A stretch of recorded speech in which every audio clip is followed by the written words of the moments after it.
Hello everyone, I am Kate the English teacher.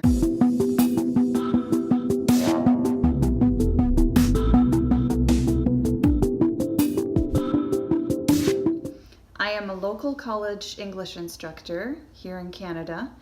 However, I didn't start there. My story started in Serbia, and when I was 10 years old, I moved here to Canada with my mom, and I saw the struggles that you can face when you don't have the English language.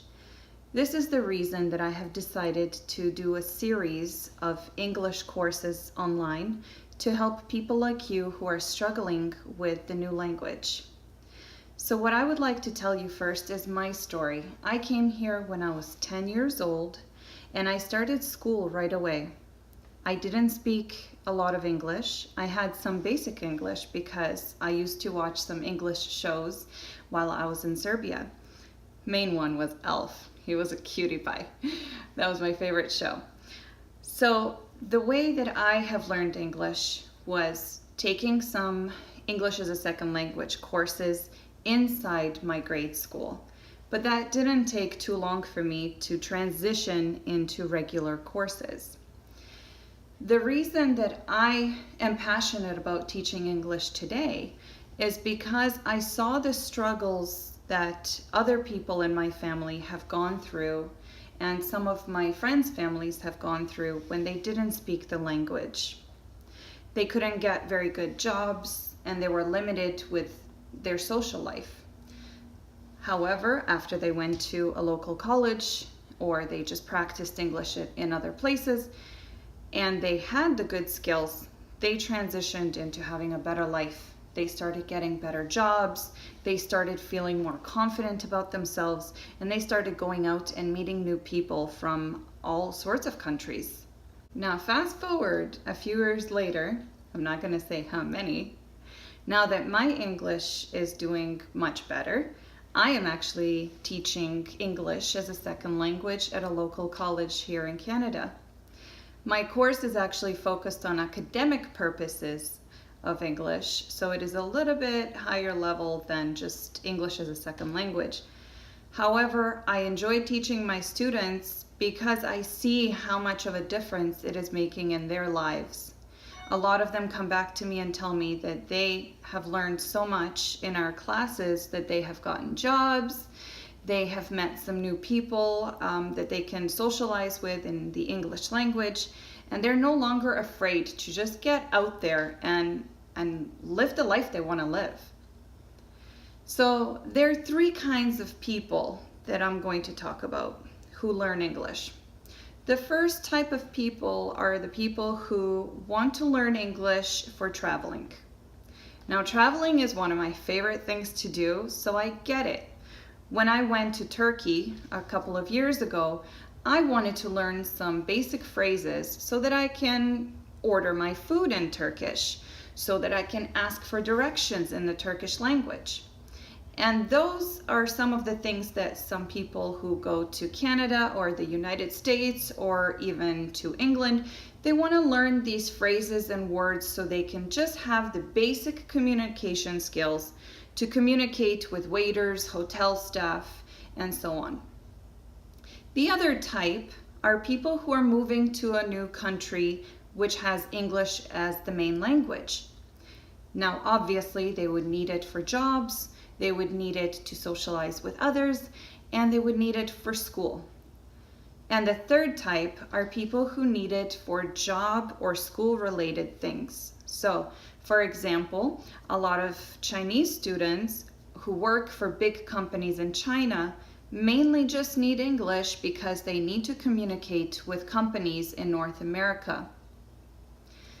Now, how can you learn English? Well, I'm here to tell you that there are many ways that you can learn English. I already told you that my main way that I learned English was by watching television. And yes, it is a great way to learn English. However, you have to stick to shows that you find very funny or entertaining, or you can just watch things that are of interest to you. If you start watching the History Channel and you don't like history, you're gonna get really bored very quickly. and you're not going to want to learn English. The best thing to do is start off with children's shows because they have the basic English that is easy for children and therefore for new beginners of English to learn. Okay?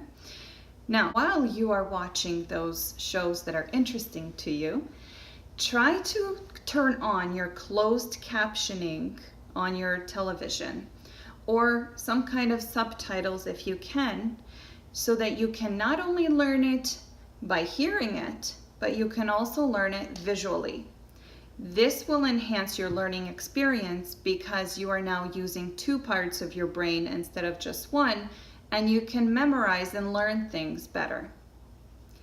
If you are watching children's shows, the language is much slower and easier to understand. Also, they do it in a fun way. So for example, if you watch shows like Dora, you watch shows like Barney, they slow it down and they also use songs to make it more entertaining for children, which also makes it more entertaining for you. And therefore, you can learn it much easier if it's in a song. Anytime that you engage some fun into your learning, you will learn much faster. Now, another way that you can learn is by reading. Now, reading is the most important part because you are now looking at the grammar. While you are watching these interesting TV shows and movies, pick out the words and sentences that you don't really understand that well. Pause your TV, go to a dictionary and look up those words that you're having trouble with. Then you can put them into sentences and try to repeat those sentences and vocabulary words over and over and over until you have memorized them perfectly. And then the most fun part is when you go out somewhere, try to use those sentences in the correct context. Another way to learn English is to read, read, read, read. Read everything and anything. Read the street signs. Read your cereal boxes. Read anything. As long as you are learning vocabulary words, it doesn't matter what you are reading. Now, children's books are the best for beginners, and then you can get into more advanced things like magazines, newspapers, and eventually books that are of interest to you. Again, you must pick the right type of book for yourself, because if you don't like history books, you won't want to learn English from a history book. So pick out a genre that you really enjoy and just go with it. Make sure while you are reading to do the same thing as you did with the TV shows and movies. Pick out the vocabulary words that you do not understand and look them up right away. Don't tell yourself, oh, I will look it up later, no problem. Because chances are, because life gets busy, you will forget to do that. So do it right away. Now, if you own some electronic devices, such as a Kindle, they have those dictionaries built in already, so it makes it much easier. I have been a reader of the English language for many years, and I still sometimes use that function. Another useful tip is that while you are reading, try to read the words and sentences out loud. This will give you a chance to practice your speaking skills. When you are engaging your voice and your auditory system, as well as your visual system, you will memorize the parts of speech and grammar much better than if you were just reading it. So definitely get comfortable with reading out loud. It doesn't matter who's listening to you. If you are not sure about the pronunciation of some words, stop. Take your smartphone device or any electronic device you have and just type it in. There are a lot of systems that will actually pronounce it for you, and you keep repeating this over and over until your pronunciation is perfect. My third tip is very useful for those of you who have little children around, even teenagers, I guess. This is because children always learn languages faster than their parents. Plus, they love to correct you when you are wrong. Believe me, I know. Sometimes my daughter will go around correcting me if I make a silly mistake every once in a while. And the best thing to do is do their homework with them. Not only is this beneficial for them, but you get to learn the English language while you are practicing with them. Another thing is to join your children's school activities. For example, join the parent council committee. Or if your children are involved in a soccer team or any type of other sports or after school activities, join them once in a while. Not only will they be happy that you're there to see them, but you can get involved with the other parents and start up a conversation with some of them. You might even gain some new friends. Tip number 4 is to practice your speaking skills in front of a mirror.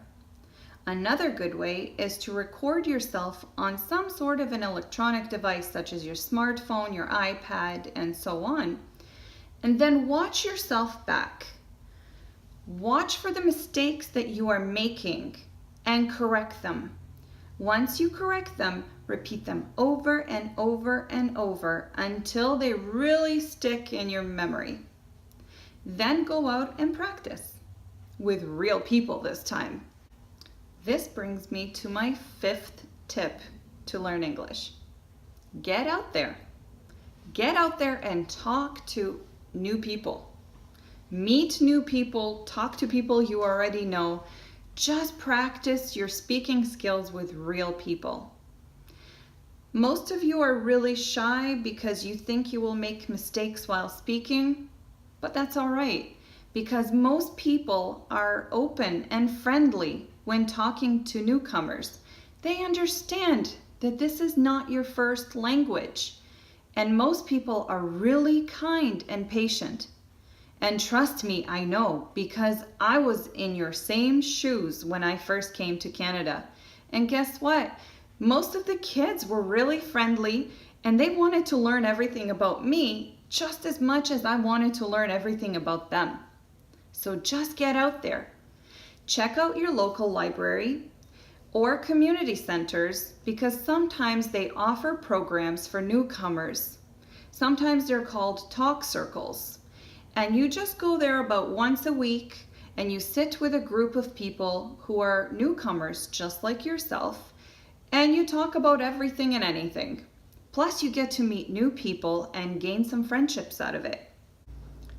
If you have a hobby or you like to play sports, go and join those clubs. For example, you can join a knitting club, you can join a painting club, you can join a soccer club, whatever your interests are. At least you're going to have fun while learning, which is the best way to learn actually. So if you are in those clubs and you happen to meet new people, guess what? You're gonna have the same interest in at least that activity, which is a great start to a conversation and maybe even a new friendship. Better yet, start going to a local college for learning English. I see the benefits to my students every single day of taking these English courses. Not only do they come back and tell me they got new jobs, but overall, they are just more confident to speak in the English language. When you see others around you who are also newcomers and they're gaining this confidence, it is a great feeling. And you will not only learn English for speaking in regular everyday situations, but you will also gain the confidence to speak in a new job or for any further educational purposes such as universities or colleges later on. So get out there and take some college type English lessons. Better yet, join a local college and take some English courses. Sometimes these courses are government funded depending on where you live and what is your citizenship status.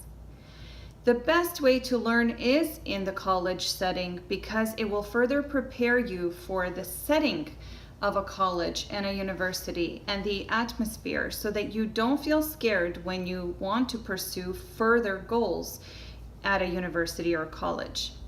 You will also gain more confidence because you are learning in that advanced level type of a setting, and you will be speaking to more English speakers as you move along. If you really want to learn English for a job or for educational purposes later on, the college really is your best option because you are learning proper English, not slang like you would see in magazines or in movies. So the college would be your best option. Now that I have given you some tips on what to do to learn English, I want to also give you two very important tips on what not to do when learning English. The very first tip that I can give you is do not use dictionaries in your own language. Rely on the English to English dictionaries primarily. This is because, in my experience, my students often complain that when they use dictionaries to translate vocabulary to their own language, it often gives them the wrong definition, and sometimes some words are used in different cultures in different ways. Therefore, English to English dictionaries are something that you must invest in. Get at least one really good English dictionary and use that. The other reason for an English to English dictionary is that it has example sentences right after the definition of the word. These sentences will help you understand how to use that word in the proper context, and it will help your comprehension of the new words much better. The second mistake that I often see is not immersing yourself in the culture of the country where you have come to. I understand that as a newcomer, you would like to stick to people from your own country who speak your own language. After all, it is human nature, so it is totally natural to see that. However, you will not have enough practice time in the English language. A lot of the times what we feel comfortable doing is speaking to people who speak our language. We listen to the radio stations from our own countries. We even get satellite television so we can watch TV shows from our own countries. But that will not give you any progress in the English language. So please immerse yourself in the culture. Go out there. Speak to English speakers. This is the only way that you can actually practice and learn the language. Now, I understand that there might be some other tips that I might have missed, but I am only telling you from my own personal experience how I have learned English and from my students' experiences, from the things that they tell me on a daily basis. So if you have enjoyed this video, please give it a thumbs up. And please subscribe so that you can be subscribed to my further English videos. And please comment down below and give me some suggestions on what you think would be most beneficial to you. What would you like to learn further in my English lessons? I will try to read your comments as soon as possible and make those videos for you guys. Have a great day. Bye.